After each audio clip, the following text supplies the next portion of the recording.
Going to carry on with it. We're going to look at 1st and 2nd Peter, 1st, 2nd and 3rd John, and Jude. So far what we've actually done quite a lot. Having completed a brief look at the intertestament history, it became easier for us to understand the following, because we could see that it's not a case of the Old Testament finishing and then out of the blues the New Testament start, but there actually is a lot of connections between the two. Okay? And as much as it is known as the silent years, God was actually setting the stage for different things to be in place in order for the New Testament to be able to be written, understood, and eventually spread out. Okay? So we look at the following: Jesus as fulfillment of prophecy, the Synoptic Gospels, and John. Those who've done the assignment on it, I've marked some of it, and I'm going to carry on marking the rest. A lot of you guys have chosen that difference, show the difference between the Synoptic Gospels and John. Then we looked at the struggle of the early church, Acts. We spoke that really it was a matter of one of the biggest problems was that the fact that predominantly it was Jews who believed in Jesus, and would they allow the non-Jews, the Gentiles, to follow the same path? And then that led into the conference in Jerusalem, which they decided it needs to be open. But there was quite a lot of struggles with the early church. The teaching and development found in the epistles, and you can see now it's not just a story. It's not just a story about a man by the name of Jesus, but now they're starting to develop a theology, because now it needs to be practical. How do we put into effect what Jesus preached on the Sermon on the Mount? How do we live it out? And in order to live it out, we had to develop a theology around it, a conversation around it. By now we have completed all of the Pauline corpus, all of the letters, and only have the last of the general epistles to look at. So tonight we are covering the last of the general epistles against the background of the authors responsible for writing them, and we'll take a look at the following: 1st, 2nd Peter, 1st, 2nd, and 3rd John, and then the book of Jude. So let's look at the letters of Peter, letters from a church leader. 2 letters in the New Testament are attributed to the Apostle Peter. They form part of the general epistles. Remember, I said the general epistles has to do with, it's not for one church, it's not for one person, it's basically for people who are believers in Christ, and are probably among the lesser known or studied letters of the New Testament, especially the second letter of Peter. And it's so true, because when you end up preaching, these books tend to be, I don't know if it's because it's sort of like at the end, but you don't hear many sermons from 3rd John. Okay. You hear a lot from John or 1st John, but not from 3 John or from Jude. Okay, maybe it's a challenge I need to challenge myself to start maybe preaching from these books. Perhaps they are neglected because we are not as familiar with them as we are with some of the Paul's epistles. And it's so true as well, because Paul was so instrumental in developing a theology and reinterpreting the Old Testament in the eyes of the New in eyes of the New Testament, that I think that we tend to understand Paul better than we understand the other guys. Okay, I don't quite agree that we all understand Paul. I still struggle with Paul, and I've studied Paul's for a few years by now. All right, authors of 1st and 2nd Peter. There are many who doubt the authenticity of these letters, either 1st Peter or 2nd Peter or both, despite the fact that both starts by referring to the author by name. 1 Peter chapter 1 verse 1, Peter, an apostle of Jesus Christ. Like how more direct can you be? Okay, 2 Peter chapter 1 verse 1, Simon, literally Simeon, Peter, a servant and apostle of Jesus Christ. We will give some attention to the arguments by some scholars, but most conservative scholars simply accept that these letters have been written by the Peter whom we know from the gospel as the one of the followers of Jesus. Okay. The man Peter. Peter is introduced in the New Testament by his Greek name, Petros. Okay. And that's where we get the name Peter, which can be translated as rock. This is also the meaning of his Aramaic name, Caiaphas. Okay. He was a fisherman by trade, owned a house, and was married. His wife's name is never mentioned, but we do know that he was married because the house which he owned was originally his mother-in-law's house. So if he had a mother-in-law, he had a wife. Okay. And you can actually still go and visit his mother-in-law when you go up to Capernaum. Okay. Right next to the synagogue that they found in Capernaum, there is the house of Peter. Yes, it looks like a flying saucer. Yeah. Those beams that stand like Yeah, it looks, it's basically, yeah, the house is underneath. The top where you can look at the house looks like a flying saucer because it's being held like that. And basically the idea is you can walk around the house, which is at the bottom, so you're looking at the house. Okay, so the construction looks like a flying saucer. Okay. And we know it because of what they found in the house, that we know that it was Peter's house. Peter came from Bethesda, John 1:4, in the Galilee province, okay, but may have lived in Capernaum, and there are ruins in the city believed to be those of Peter's house. There's a Bethesda, beautiful greenery. Not as green as that anymore. Right, the northeastern shores of the Sea of Galilee is a fertile plain where the feeds of the 5,000 likely took place. Israeli maps and excavators currently locate the New Testament city of Bethesda at an ancient ruin known as the Et Tal. The excavation team headed by Rami Arav is insistent that this site be identified with the ancient city. Others suggest that Bethesda may be better located at El Araj near the lake shores. Okay, so it's a matter of finding out exactly what. There's Capernaum, and this is before the build that flying saucer. Okay, so where's my pointer? What you're looking at is a synagogue, which could have very well have been the synagogue that Jairus built. Remember Jairus, his daughter who died? Well, she was supposed to be dead. Okay, so this is a synagogue, and the reason why we know that it most probably was Jairus is because one of these things were left behind. Okay, and on it didn't say Ebenezer Crouch, who was in this church, but it actually said that he built this synagogue. Okay, so we find one of these things in this, and that's why we know that it was there. And this is the house. Okay, I know it looks like a bunch of rocks, but believe me, it's a house. Okay.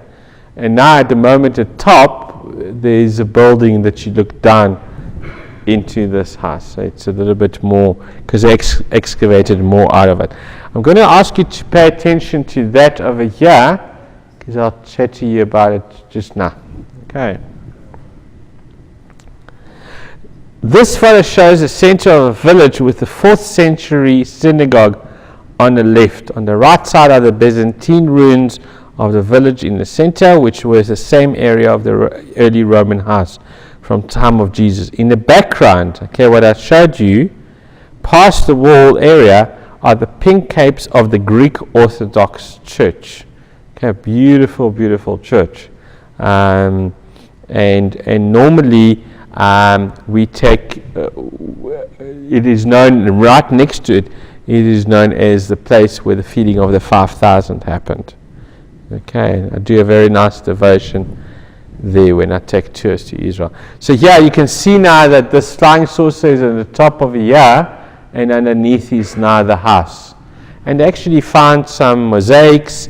You can see there are mosaics as well, and a whole lot of other instruments that they use in the kitchen and all that kind of stuff. So it's quite interesting.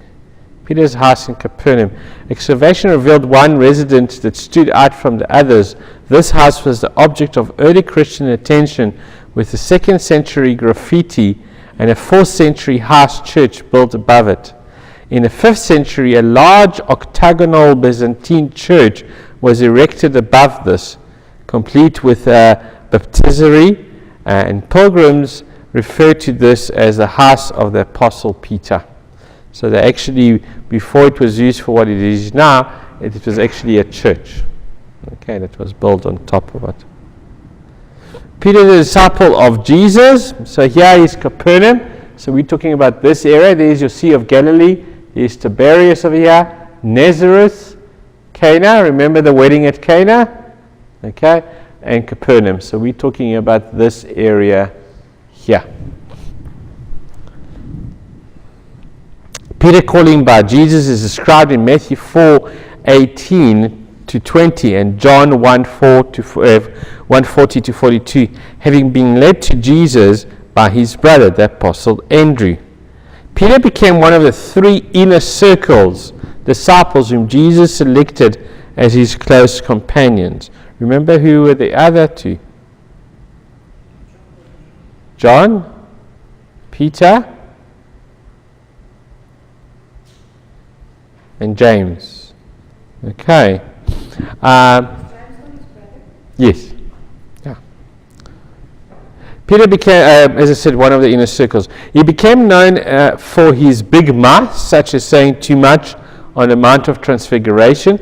Remember when he was saying to, why don't you come and stay, to Moses and Elijah? Yeah, let's just erect some building and you guys can come and stay with us. Denying Jesus when they said, aren't you a part of the followers? And he denied him just as Jesus said.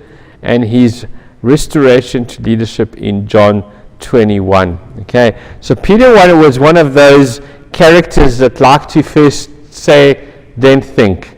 Okay, so he would act and then he will think. He would act, speak, and think kind of character. Okay, those who are think, they don't act, and they don't speak. Okay, Peter was the other way around. All right, so Peter the apostle. Peter was with the disciples on the day of Pentecost and became the spokesman for the early church in Jerusalem. According to Galatians 2:9, he was regarded as one of the main leaders of the Jerusalem church, a tradition that still lives on the Roman Catholic Church.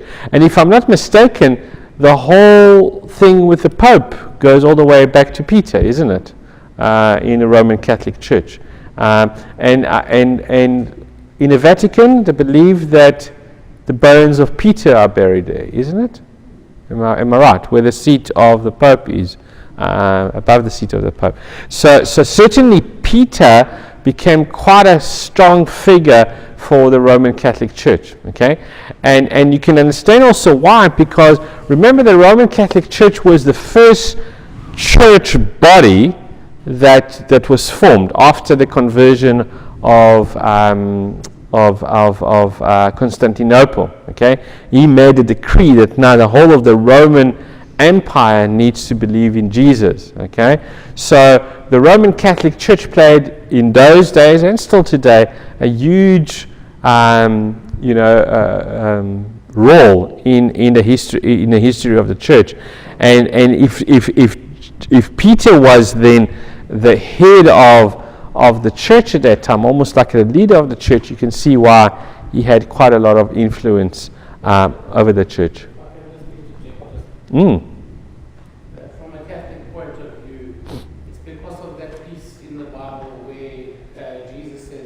on this rock, Yes, I will build my church. church. Yes, Now the argument is it on the rock called Peter, yes, or is it on what Peter said? yes, yeah, And yeah, yeah. Or what Peter's reply to Jesus was that when Jesus says, "Who do you say that I am?" and he says, "You are Jesus the Christ, the Son of the living God." And Jesus said, "No one told you that by this, but the Spirit revealed that to you, and on this rock I will build my church." And the interpretation there is that the rock actually doesn't mean physical rock, but rock actually means the truth. On this truth I will build. And it's a play of a word in Greek, that on this truth I will build my church. The fact of what you just said. But yeah, thanks Anthony. The first 10 chapters of Acts focuses on Peter, sometimes joined by John, and the Jerusalem church, but then the emphasis shifts to Paul and the Gentile churches. Peter beyond Acts. The last time we read about Peter in Acts is in chapter 15. There's a little information about Peter after this reference. In the Gospel of John, it seems that Jesus may have hinted at the death of Peter. John 21:18-19, which may see as a reference to Peter's execution. Early tradition has it he later traveled to Asia Minor, where Paul had planted many churches, and was crucified upside down in Rome by Nero in the mid-60s AD. And one of the things is that he said that he wasn't worthy to be crucified the same way that Jesus was crucified. And so his request was to be crucified upside down. Clement of Rome, one of the church fathers, in his letter to the Corinthians in chapter 5 of this letter, which was written about 80 to 98, speaks of Peter's martyrdom in the following terms. Let us take the noble example of our own generation. Through jealousy and envy, the greatest and most just pillars of the church were persecuted and came even unto death. Peter, through unjust envy, endured not one or two, but many labors, and at last, having delivered his testimony, departed unto the place of glory due to him. Traditions originating in or recorded in the apocryphal act of Peter says that the Romans crucified Peter upside down at his request because he did not wish to be equated with Jesus. And you can see even to death, he's very eccentric. He's very like, no, just turn it around. Let me be different, A lot of people will say, I remember coming across an article that Peter was still holding the guilt, the fact that he denied Jesus. Okay, and as much as when Jesus appeared to them, there was all that forgiveness, and Jesus told him it was, Peter just couldn't get over the fact that he denied Jesus. Okay, that Peter, the one who walked on water, remember? For a few seconds, he also walked on water. Right, 1 Peter, responding to suffering. And the recipients of 1 Peter, the region referenced in 1 Peter 1, are all located in the modern day Turkey. So we're talking about now this area. Okay. The letter of 1 Peter is addressed to God's elect, strangers in the world, scattered throughout Pontus, Galatia, Cappadocia, Asia, and Bithynia. This means that 1 Peter was more of a circular letter than one intended for a specific congregation or audience. The areas mentioned in verse 1 were all provinces in northern Asia Minor associated with modern day Turkey. Authorship. Scholars who doubt Peter's authorship refers to the date of the persecution mentioned could have been as late as Domitian or Trajan, but there is no reason why it could have been persecuted under Nero. So these are emperors, okay, these guys.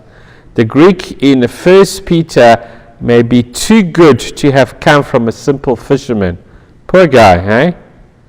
but there is no reason to doubt Peter's ability to speak and write Greek, or that he had used a scribe like Paul did sometimes. The origin of the letter is indicated as Babylon, but this could be a reference to Rome, okay, which is sort of a bit of a taste of Revelation, okay, and that Babylon now doesn't mean Babylon in the Old Testament Babylon, okay, but Babylon in the New Testament could very well be a reference to Rome. Because what was Babylon in the Old Testament? What was the whole thing about Babylon? Yeah, it was evil. There was the Tower of Babel. Yes, there was evil associated. It was a conquering army and so on. Okay, so now Rome is doing about the same thing. Okay, but what happened in Babylon is they came and then they took. Okay. Rome, they've come, they're taken, and they're staying. Okay, so there could be a very much indication that Babylon will be talking about Rome. So when we get to Revelation, you will see how some references, they might not be exactly what you think they are. They might be something else. Peter wrote to an audience where Paul was the respected leader, but Peter was also recognized as a leader in the churches, even by Paul. Themes and message of 1 Peter. One of the major themes in the letter is that of the suffering of Christians, as can be seen from chapter 1, verse 6 following, 2:19 following, and so on. Other themes in 1 Peter includes our status before God as His nation, okay? For we are a royal priesthood, a people. Do you know 1 Peter chapter 2, verse 9? Who wants to read that to me?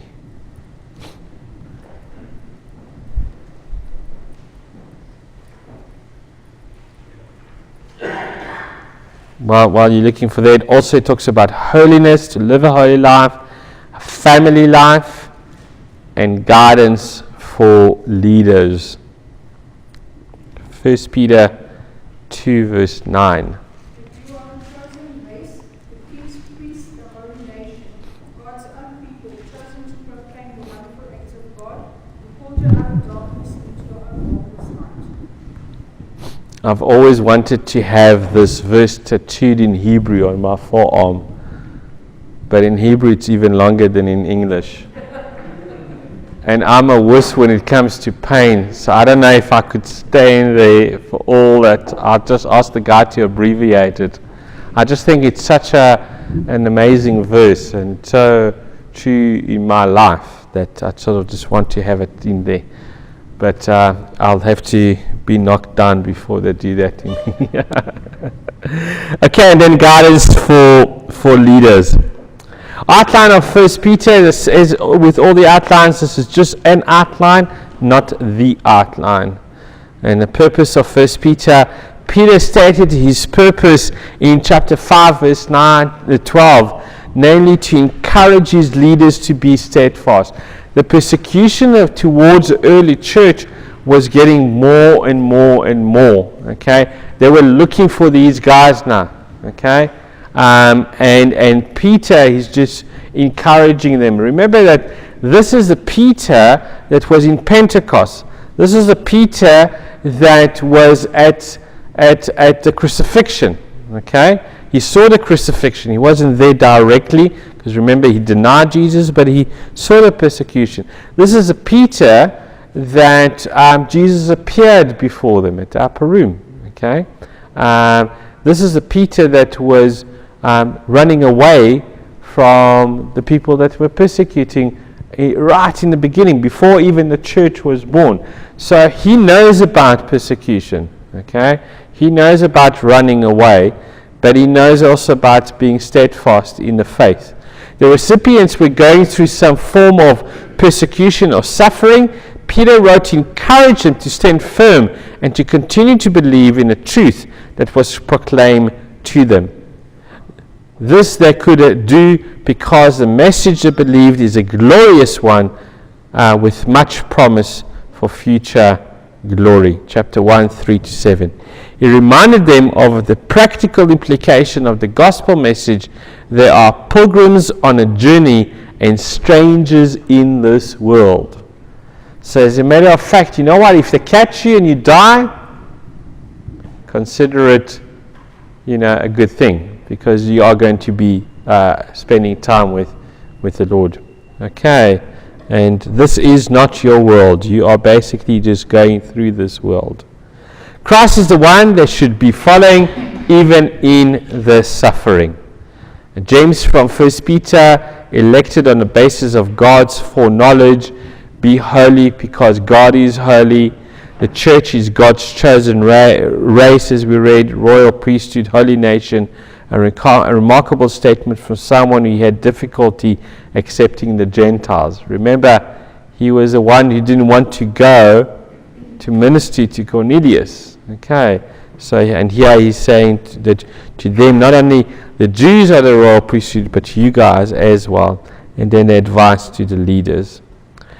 What is the application of 1 Peter? What is the suffering we endure as Christians living in South Africa? Do we have any suffering as Christians living in South Africa? Hey? Not in comparison to some of the Arab Christians. Hey, I mean, we still, as much as Christianity is not the only religion now, we still have a freedom to exercise it. Yes, we do. We get upset when there is a decree to say that you're not allowed to preach Christianity from schools and so on. But that's not a bad thing. That's actually an encouraging thing, because that means the parents need to take the ownership. No, not the schools. The schools should have never been the ones to educate your children about the way of the Lord. Parents are the ones who are supposed to teach the children of the way of the Lord. And how do we respond to suffering? I mean, we do know about suffering. Okay, there's a lot of suffering going on in it. But how do we respond to it, especially as Christians? Right, so we move to 2 Peter, responding to false teaching. Again, with the authorship, according to some scholars, the following issues may affect our view of authorship. 2 Peter, the Greek is very different from and not as good as that of 1 Peter. So in the 1 Peter they said it's too good, so obviously not him, he was just a fisherman. 2 Peter is not as good as 1 Peter, so then it must not be Peter, Can you see how inconsistent those arguments are? But they are there for a reason. The similarity between 2 Peter 2 and the letter of Jude raises issue about copying. And then the title Simeon Peter is different from that indicated in 1 Peter. And you can compare the two for yourself. The delayed return of Christ may be a reflection of a later date. So those are just a few things that they sort of want to try and criticize it. Whoops. Respond to that criticism. The self-claim by the author and the early churches accepted of the letter is clear indication of authenticity. The letter suggests that Peter is older, therefore the so-called later development. He claimed to have been an eyewitness of the transfiguration of Jesus. He refers to Paul as a colleague, and he mentions a previous letter. Okay, so those are responses to that. Who were the people who Peter must have written to? The indicated recipient of 2 Peter are even more general than that of 1 Peter, simply referring to those who have received a faith as precious as ours. So I mean, that could really be a general thing now. Okay, it could be anyone. In the light of this reference and the lack of any other indication in the letter or from early church tradition, it is virtually impossible to identify the recipient of 2 Peter. And that's why it's regarded as one of the general epistles, one of the general letters. Okay. There's an outline again. and then purpose and message. Peter responded to the teaching of false prophets who are disturbing the Christians in their faith.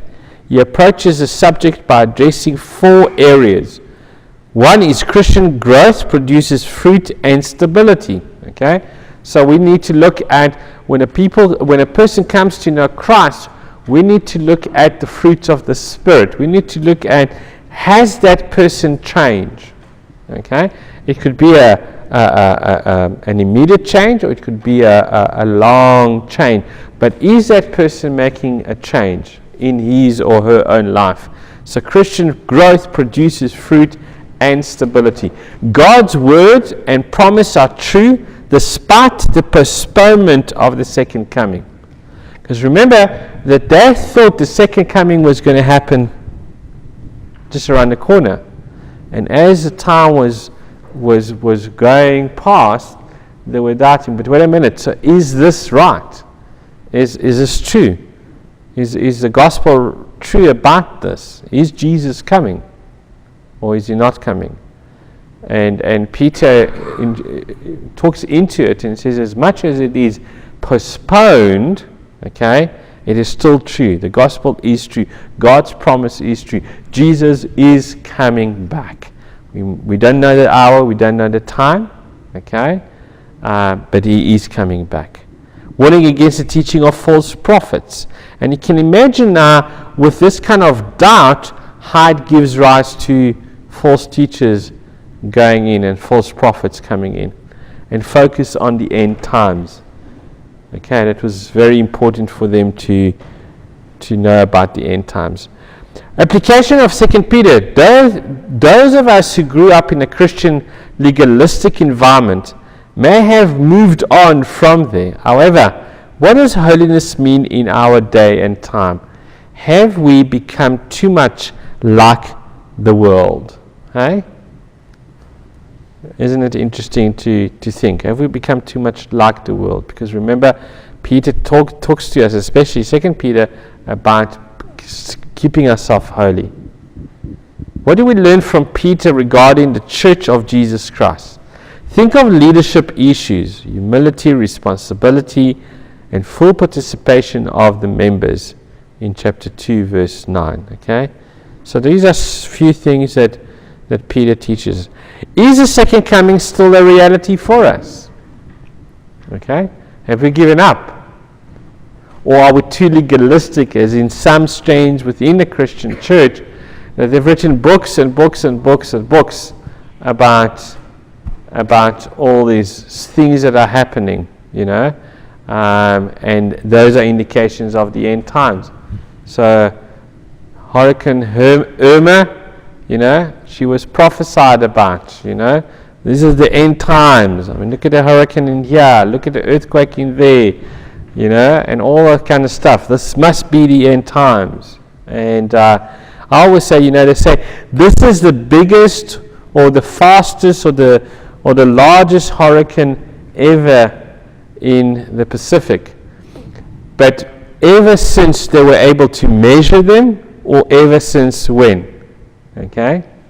Because we don't have records of hurricanes and storms before they were able to measure, and satellites, the same thing as, you know, we've got the Richter scale, but when was the Richter scale developed? Okay? Sometime in the late 18th century, okay? And they say, oh, this is the biggest, the largest earthquake. How do you know? You know? What about the earthquake in Pompeii? What about the earthquakes in Jerusalem? You know, there were records that there was a huge earthquake in Jerusalem. Yeah. But the frequency has increased. The frequency has increased, but has that got to do with end times, or is that got to do with man's flippancy towards creation? Or it's got to do like a good American global warming? Yeah, but even there, your argument still holds, because we can only take note of the frequency because we can measure it. Exactly, yeah. So, you know, I always say, you know, it's fine to say these things are sign of the end times, but you don't. Why would Jesus particularly say that he's going to come like a thief in the night? If he wanted us to know when he was going to come, he was going to tell us. Okay? But he doesn't want us to know. Okay? It's going to happen one day. If you die today, then you should have the surety that you're with him for eternity. So then it doesn't matter to you when he's coming, because you're already with him. Okay? It's the rest of us who are still alive and living in this world who are saying, Lord, please come, please come. I remember, and we'll go on a break just after that. I remember we were in our second year students now, and we were all like sponges. We want to get as much information as possible. And one of our lecturers went around and says, if Jesus had to come back tomorrow, are you ready? You know, a lot of us were single. Okay, there were a few guys who, were dating. I think there was one couple who was married, and a lot of us said, it would be nice to get married. You know, it would be nice to have some children. You know, it would be nice to finish studying and have a church and all that kind of stuff, you know. And it was amazing that we're all Christian, we're all standing for the ministries, and not one of us said, Lord, come now, amen, hallelujah, you know, I'm ready, I'm you know, we all gave earthly reasons why he shouldn't be coming, you know. And if you think about it, if I had to pose the same question to you, are you ready if he walks through the door now, you know, will you be ready? You know, or is it still stuff, earthly stuff, that you go, oh well, you know, come tomorrow, I still need to finish this thing, or come in a year time, I'll be done, you know. And that's the kind of question we need to ask ourselves. Right, let's have a break. We're halfway through that, and or do you want to carry on? Carry on. Is everyone in agreement to carry on? Okay, then let's carry on. The letter of John, letters from the beloved disciple. Remember, John was the one that Jesus called the beloved. Okay, introduction to it. The letters of John are 3 wonderful books full of guidance and advice for Christians. Has anyone read 1st, 2nd, and 3rd Peter at all? I mean John. Just long time ago. Okay, but you sort of read. Okay. The first letter is more general in content and addresses. It is also longer than the others and much better known by most Christians. The other 2 seems more personal in nature and very short, with 2nd John the shortest book in the New Testament. Authorship of the letters of John. None of the 3 letters provides the name of the author. The letter of 1 John seems to have been written by an eyewitness to the event in Jesus' life.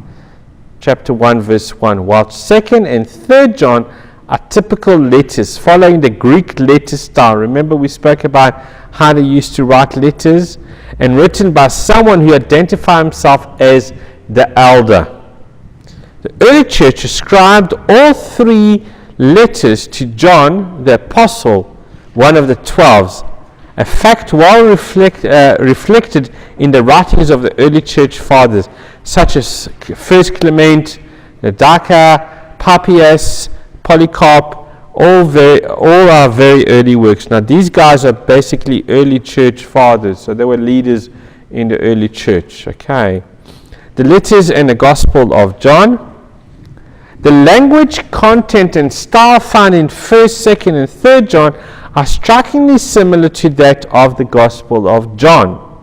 Many of the same words, concepts, and vocabulary are found in both the Gospel and the letter. Example, compare John chapter 1, 1 to 4. Can I have someone read John 1, 1 to 4, and someone else read 1 John chapter 1, 1 to 4.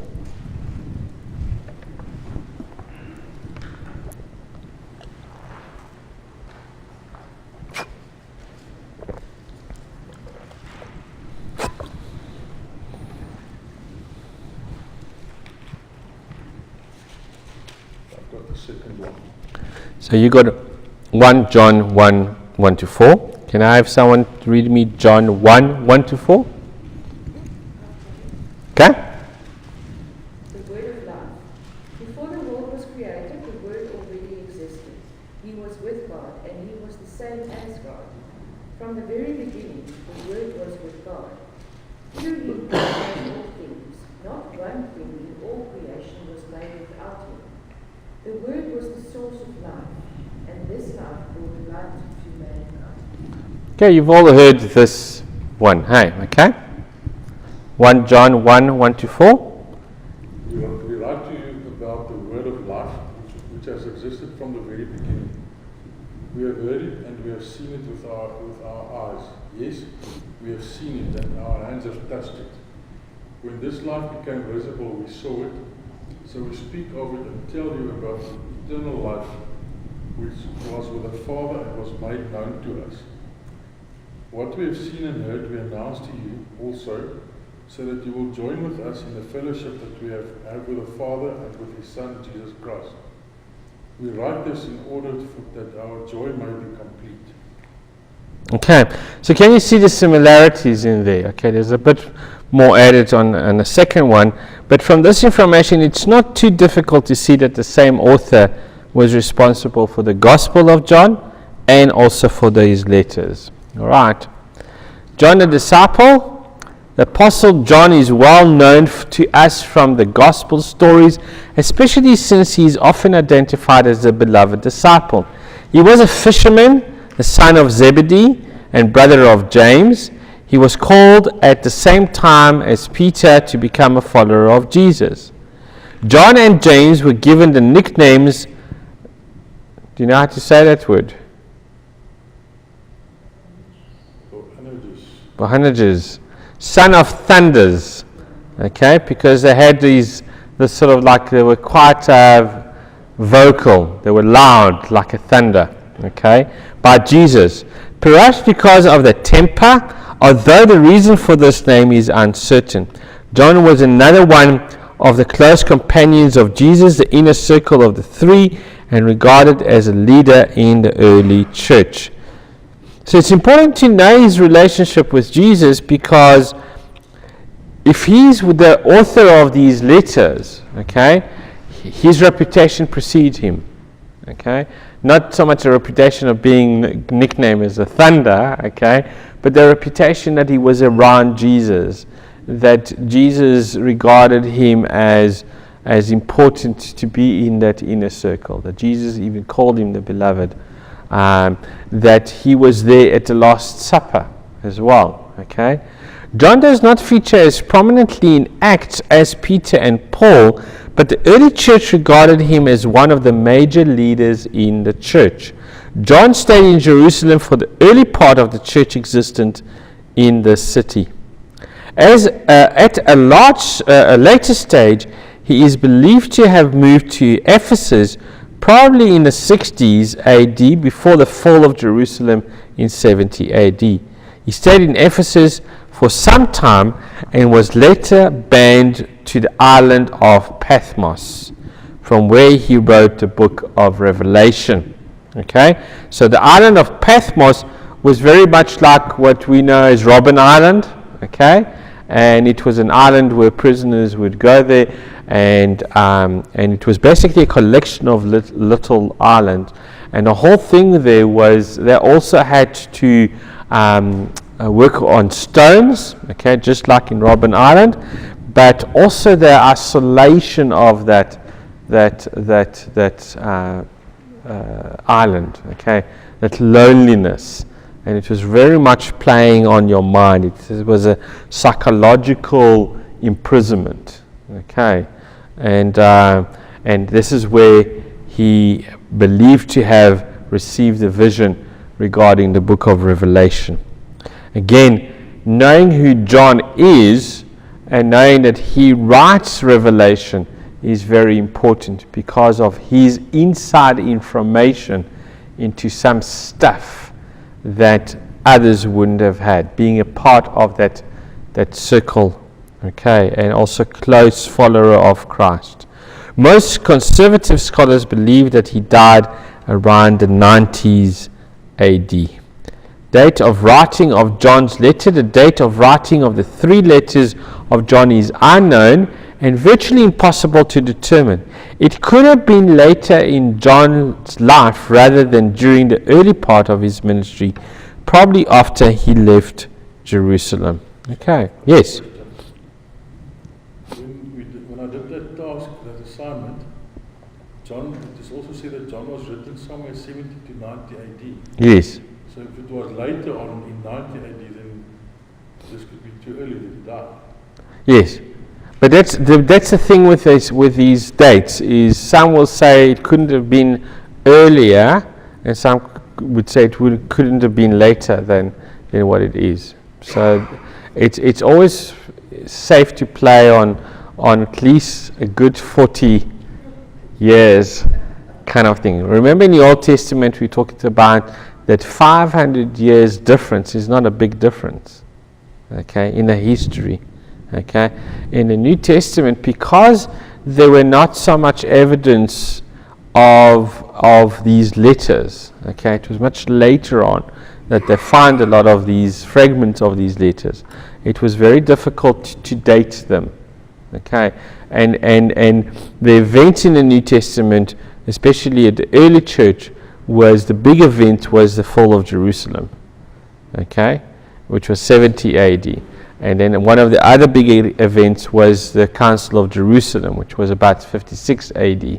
Okay, so those were the big events that they sort of. And after the Council of Jerusalem, there was a huge influx of missionaries or disciples or apostles, which were actually being sent now into the Gentile world. Okay, and that's why it's safe to work on those 40 years sort of difference. Okay, but not in terms of a person's life. Yeah. Because by this time, it's already past that time where God limited humans' lives not to be older than 120, no? Is it? Yeah. Ah, where do you get that from? I think I read it in the Torah, somewhere in there. Okay, I would love to know that reference. I'll Okay, all right. Okay, 1 John, fellowship. The recipients of 1 John.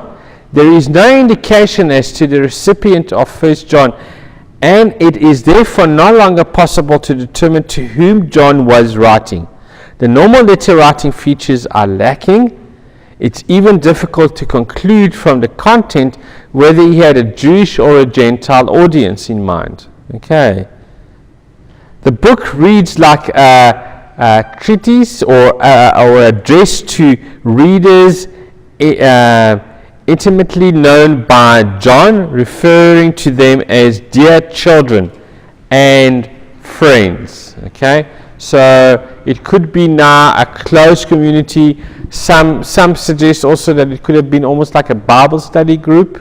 Okay, like a early church. Okay, I'll have a look after that. Okay, early church, because remember the early churches would meet at home. Okay, so it could have been that. We're not 100% sure. So again, there's an outline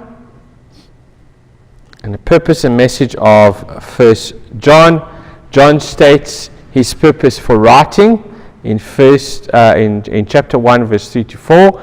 The book can be summarized in this one word, namely fellowship, as seen in different words used.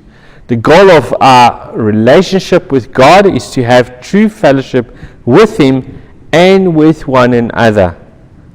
This kind of fellowship is threatened by sin, false doctrine, wrong lifestyles, but is secured by having proper faith or belief, confessing Jesus Christ as God's Son who came to die for us, and by showing this faith in practice. So the whole thing of brothers and sisters in Christ, which is introduced here, that it doesn't matter where you come from or where you were born or whatever, the fact that you believe in Christ and I believe in Christ automatically makes us brothers and sisters in Christ. And that fellowship, or what is known in the Greek as koinonia.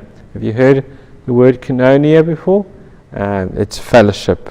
Okay, but not just fellowship of getting together and having a lekker time, but fellowship as in Christians getting together. Okay, that if the world looks at Christians getting together, that they should be able to see a difference there as opposed to non-Christians getting together. And often I say to Christians, be careful when you have these get-togethers, for example, a rugby game, and a whole lot of Christians getting together, and there's alcohol flowing and all of that. Not that there's anything wrong with the alcohol, okay? But if someone came in, and this is our Christian gathering, okay, what do people see? Do they see a difference? Okay? Or they say, up, he swore at the referee just like a non-Christian. Okay?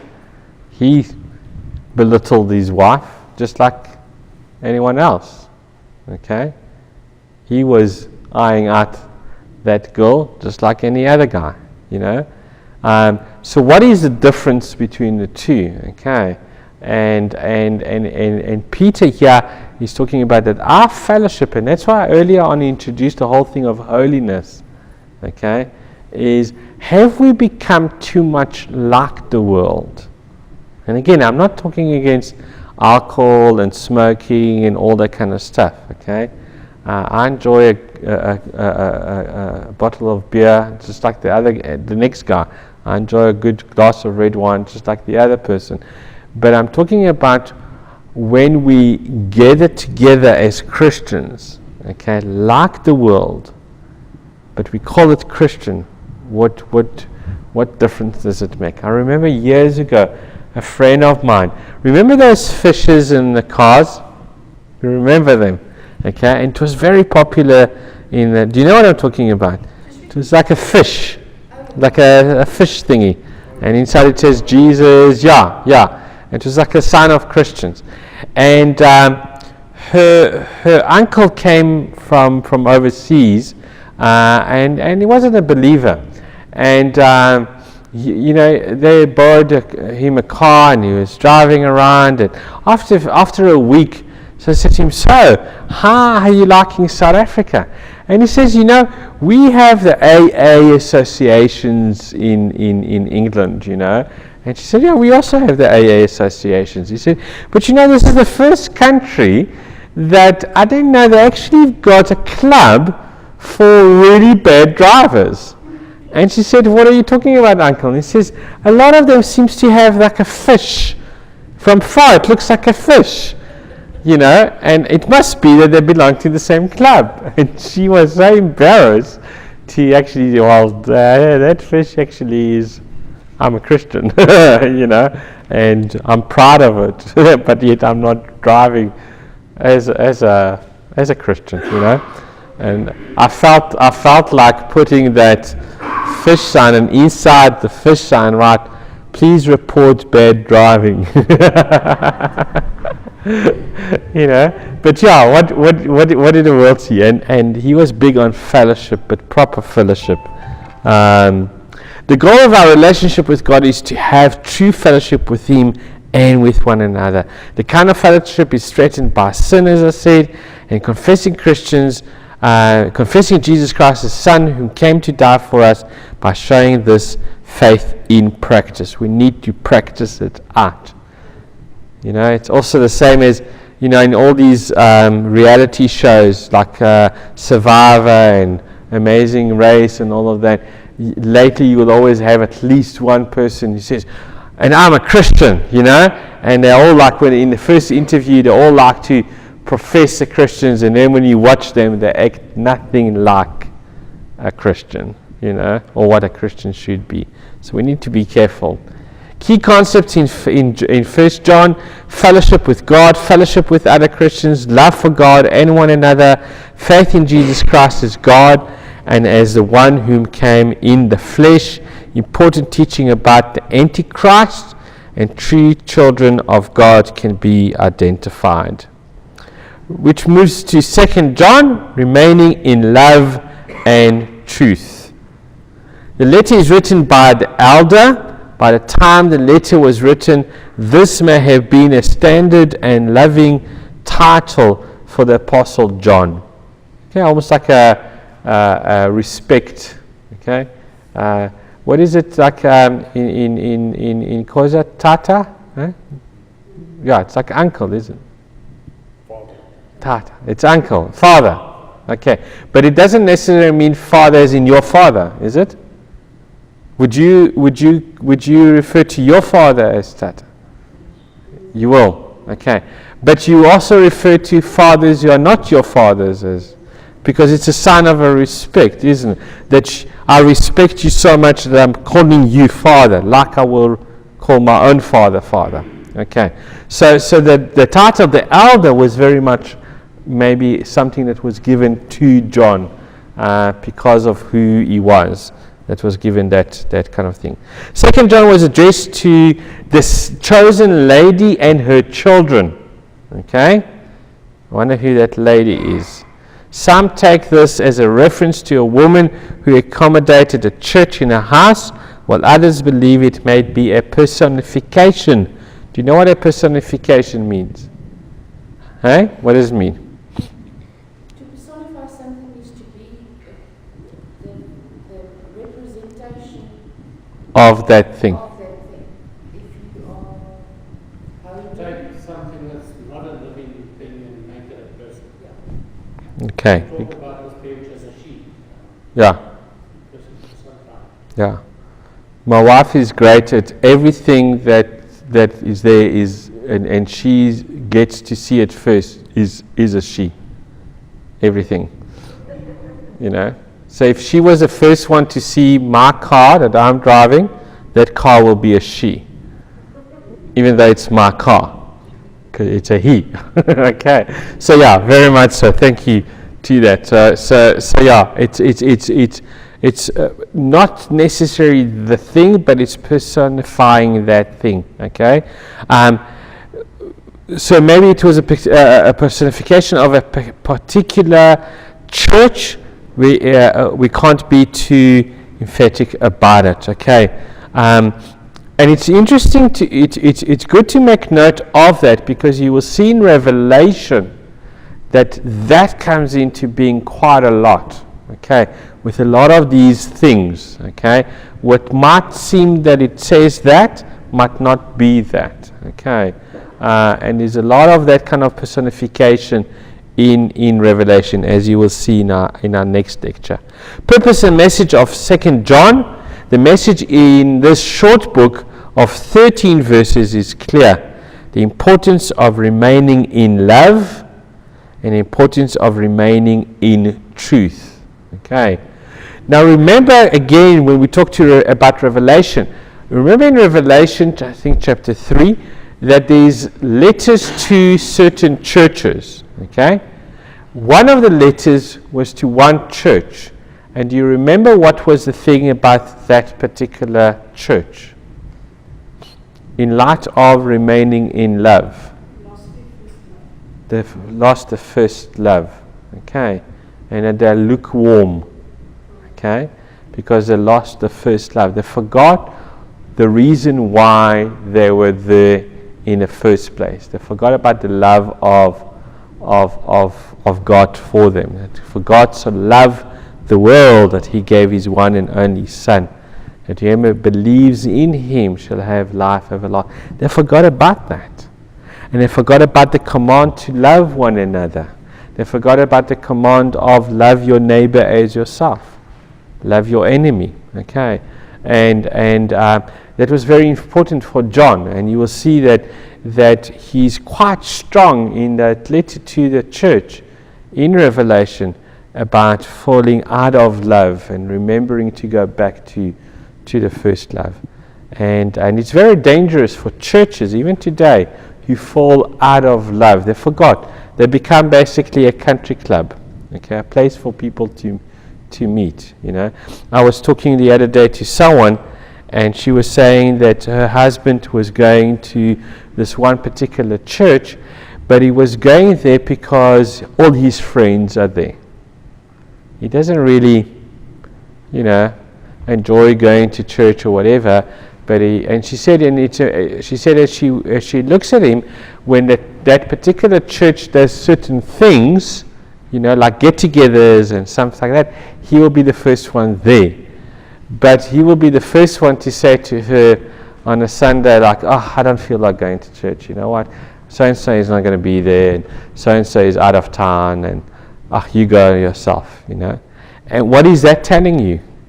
That he lost his love. The reason he goes to church is not to hear the word and not for Jesus, but the reason he goes to church because it's become like a country club type of thing, I don't know if you've ever come across that illustration of the life-saving station. Do you remember that story of a station that was? It's a well-known illustration that in this island that was known that there were a lot of ships that were being went into rocks and so on, and they decided to build a life-saving station there. Okay, and the community got together and they built this, and it had a nice lighthouse on top of it, and a lot of ships will be able to see it way before the rocks. They came closer to the rocks, and so they saved a lot of lives. And years later, it became very popular that they actually extended it, and they built like a little sort of meeting area, and they would meet on a Saturday night, and the family will be there, and the children will be there, and the wives will be there, and it became almost like a club, One day there was an alert that was going on, and to say that the ship is getting closer and closer to these rocks, and that that particular station that were the closest to where it was going to happen must now go and send the boats around to alert that ship, and then if something was going to happen, to actually bring the people in. Okay, that came through the radio, and these guys were so busy with the party that they were having and so on, and they were saying, we'll get to it later. Okay, and later never came because the ship got into those rocks, and there were a lot of people, and now all of a sudden this other station was bringing in these survivors. Okay, but the survivors were wet, and they were dirty, and they were tired because they've just gone through this trauma. And as they were knocking on the door of the station, the people looked around and says, well, what do you want us to do with these guys? We look at the couches that we have here, and look at the chairs, and we've just finished the food and all that kind of stuff. And they said, but you know what, maybe we must build another station where we can deal with this kind of problem. Okay, and isn't that a story of what churches can eventually become? That churches should be saving souls, isn't it?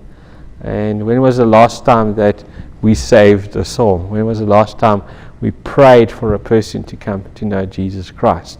Or are we having a nice country club kind of mentality on a Sunday? And there are a lot of churches out there that I'm not ashamed to say that the previous church where I came from was going in that direction very, very quickly, and I couldn't be a part of that. And that's why I moved out of it. No matter what I was doing, they still wanted to maintain that Sunday country club mentality kind of thing. So 2 John is big on that, and not only in love, but remain in the truth as well. Because if you remain in the truth, it doesn't matter what comes your way.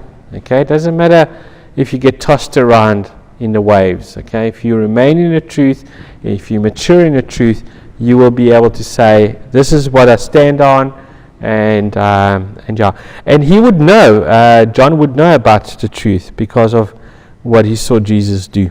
The letter is almost a brief summary of what we find in 1 John. All right, which brings us to 3 John, commending a Christian leader. This little letter was also written by the elder, the same as 2 John. It is addressed to my dear friend Caius, whom I love in the truth.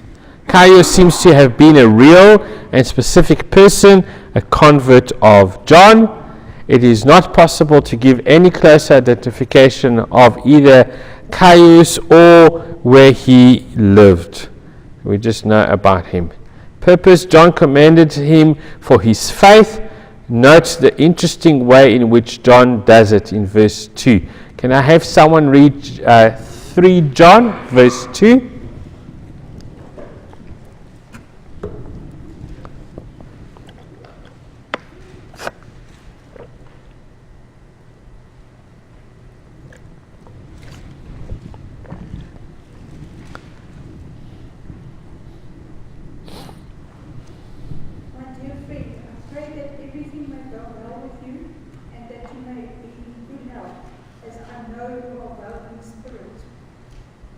Okay, so interesting way in which John commends him. Okay, I know you are well in spirit, so I'm watching you. Okay, Gaius was commended for his hospitality. John also warned Gaius against the evil practices of a certain Diotrephes, whose identity and activities are unknown to us. Alright, so that was 3 John, literally very, very small letter and really direct. Jude, standing strong against false teachers. And you can see that there's been quite a lot of mention now about false teachers, okay? Because the early church was so influenced by so many other teaching about so many other things, because remember that there were 2 major strands in the early church. One came out of a strong Jewish background, and the second one came out of a strong Gentile background. But that Gentile background could have been Greeks Gentiles, could have been Roman Gentiles, could have been Mesopotamian Gentiles, right from the east, okay? And each of these Gentiles would have brought their practices with them of whatever they were worshipping, okay? So it was easy for different church doctrines or different kind of teaching to have crept into the early church. Okay, you'll see those of you who are wanting to do module 4 that we're going to look at doctrines and why do we believe certain things that we believe. Okay, and I always ask the question: do you believe that what you believe is really true? Do you believe that what you believe is really true? I couldn't answer on one I believe. For now, yes, because as Christianity grows and you grow deeper in it, your mind does change as you receive revelation of things. So me now and me 10 years back is very different. But each place I believe what I believed. Okay. That's a good answer, and that is exactly what is happening here. Is that you got more of a point of reference to look at and say, I've grown here, this happened, I learned, and all that kind of stuff. You remember on Friday I was asking that one man who was telling us about this, what he's been through. I said, what lesson have you learned from it? Okay. And that is exactly what you're talking about, is there certain lessons in life. They didn't have much point of a reference, okay? They were still young, okay? And what do we do with our young children? We tend to tell them, this is wrong, this is right, don't do this because this is what's going to happen. We almost know if you're going to stand and rock on the church, it's inevitable that the chair is going to fall and then you're going to hurt yourself, okay? And why do you say that? Not to be a nagging mom or dad, because you're wanting to put those, you've got that point of reference. Either you've rocked on a chair and you've hurt yourself, or one of your other children did it, or you just know it's going to happen, okay? The early church was like a child, okay? And with children, they influence very easily, okay? And that's why it talks about being tossed backward and forward like infant, okay? If this teaching sounds good, let me go into that teaching, Okay.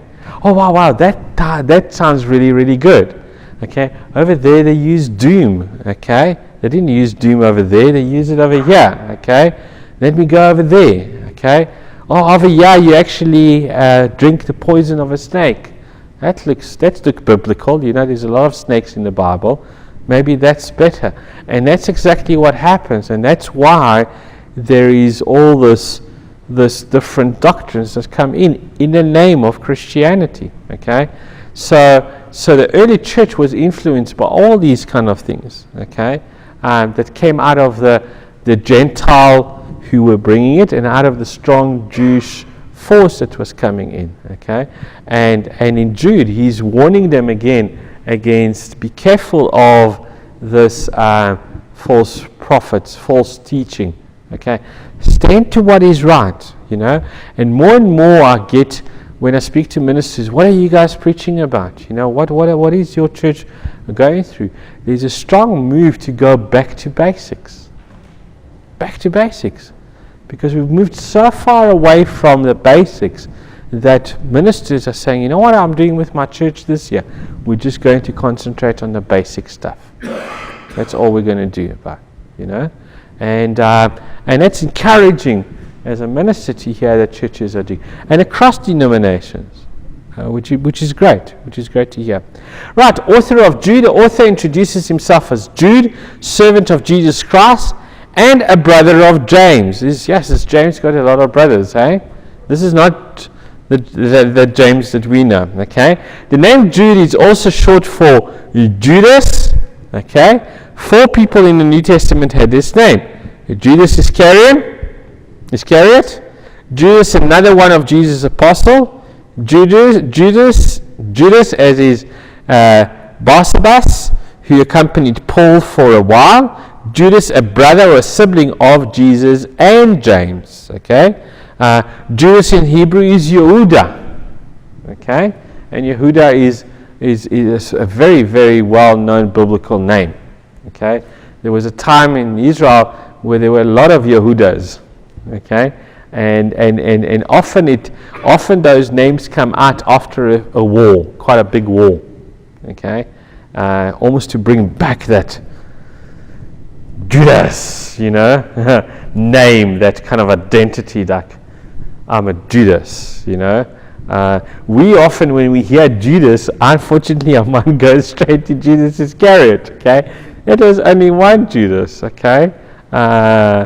But there's a lot of other Judas. The early church associated the letter of Jude with this last person as being Judas, a brother, sibling of James and Jesus. Okay. Jude in the New Testament canon, while many modern, more liberal scholars doubt the authenticity of this letter, Wikipedia makes the following comment about its early acceptance in the church tradition. More remarkable is the evidence that by the end of the 2nd century, Jude was widely accepted as canonical. Okay, for those who didn't do the module 1, there was a certain way in which the early church fathers decided on which books were going to go and which books were not going to go. Okay, we have 66 books. Okay.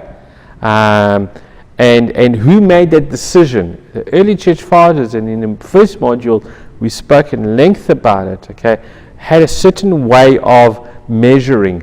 And the word canon was that measuring stick in what qualified a book to be a part of the Bible. Okay, the other books were regarded as apocryphal, and for example, the Catholic Church still has quite a lot of these books, and you are able to read those books. You are actually able to read a lot of these books now on the internet. Okay, but Wikipedia is saying that the 2nd century Jude was widely accepted as canonical. Clement, Tertullian, and Mortarian canon considered the letter as canonical. So if it was considered in the canon, then why should we argue about it? The person Jude or Judas It seems that Jude or Judas, the brother of Jesus, came to faith in Jesus, probably after or as a result of the resurrection. The earliest possible reference to Jude as a Christian is found in Acts chapter 1 verse 14. Other references to Jude in the New Testament are only found in Mark 6:3 and Matthew 13:55. We know very little about him, apart from the fact that he possibly ministered in Judea during the 60s AD. Recipients and date of Jude, the indicated readers, those who have been called, chapter 1 verse 1, leave us with virtually no information about the first recipient of the letter. I mean, this is really now going general. Those who've been called, okay? It could be anyone who's been called by Christ. It is also not possible to determine the date and place of writing of this letter. Although critical scholars date Jude as late as the 2nd century, the early acceptance of Jude in the canon indicates a date between 60 and 80 AD. So you can see here they're literally giving you a 20-year span. Take a pick. Peter and Jude. There are some striking similarities between Jude and the 2nd chapter of 2 Peter. Did you want to say something? Yeah. No. Oh, okay. Of 2 Peter. The common thread being the fact that both warn against false prophets. This has led to many debates about the reasons for the similarities, with the following possibility. They had a common source, in other words, someone that they were both sort of receiving the information from. Peter used Jude and expanded. Okay, so Peter was copying from Jude, but he sort of made it, or Jude used Peter and shortened it. Okay, so again, take your pick. It's not possible to determine who wrote first. Jude and the Apocrypha. The Epistle of Jude referenced 2 other books, one which is non-canonical in all churches, the other non-canonical in most churches. Verse 9 refers to the dispute between Michael the archangel and the devil about the body of Moses. That's interesting, eh? A passage in a non-canonical book, the Assumption of Moses, provides an account of this dispute. Verses 14 and 15 contains a direct quote of a prophecy from the book of Enoch. Remember the book of Enoch? It also attributes a quote to Enoch, the 7th from Adam, indicating Jude accepts the patriarch Enoch as the author. The book of Enoch is not considered canonical by most churches, although it is by the Ethiopian Orthodox Church. So you can see there that Jude wrote other books, but for that reason of the canon, they were not accepted into our Bible, the 66 books that we called the Holy Bible. Jude's use of the Apocrypha. The quotes from the 2 apocryphal sources are from Enoch chapter 1 verse 9, Jude 14:15, and the Apocalypse of Moses, see Jude 9. Does this mean that Jude legitimized the use of these books? Not really, but it shows that he was familiar with their content. Okay, so they were around that he was able to quote. Remember, we called them in our first module, we called them extra biblical sources. And I said that some of them were around and some of them were read by these guys. Okay? These guys are writing assignments for me. It's nice to see that you are using other sources. You don't just quote, unquote, my lecture notes. Okay? And that is a similar thing that they could have used. They didn't have the internet. They didn't have Wikipedia. They could have used other books that were written in and around that time to try and make a statement that much more sort of authentic. Okay. We need to remember that the Old Testament canon was also not a closed matter, and the books of the Apocrypha were used for a long time by some early church fathers, because it was much later on that the idea of canonizing it came to be. So they were around, and a lot of them were used by people. Okay, content and outline is as follows, and then message and highlights in Jude. Jude's primary focus is the false prophets and the doctrines. He also encourages his readers to stand firm. We find in Jude one of the most well-known doxology statement or song. Do you know which one it is? Hey? Yes, do you know it? Now unto him who is faithful. We used to sing it here. Yeah, now unto him who is able to keep you from falling. Yeah. Na. I know you guys all know, you're all singing the song in your head. Hey, okay, that one. Okay. Now unto him There we go. who is able to keep you from falling, and present you faultless before the presence of his glory with exceeding joy. Shall I carry on? I was going to say, we're having a practice on Tuesday, hey? There's a nice voice over there, hey? Hey? Yeah, I can sing in front on Sunday, yeah. That one, okay, we all know that one, and that's, and listen to the words.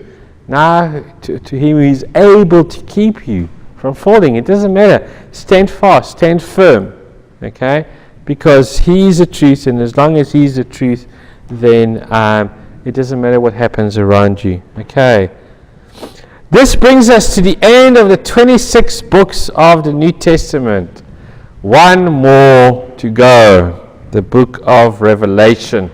And we're going to be tackling the book of Revelation next lecture. Yeah.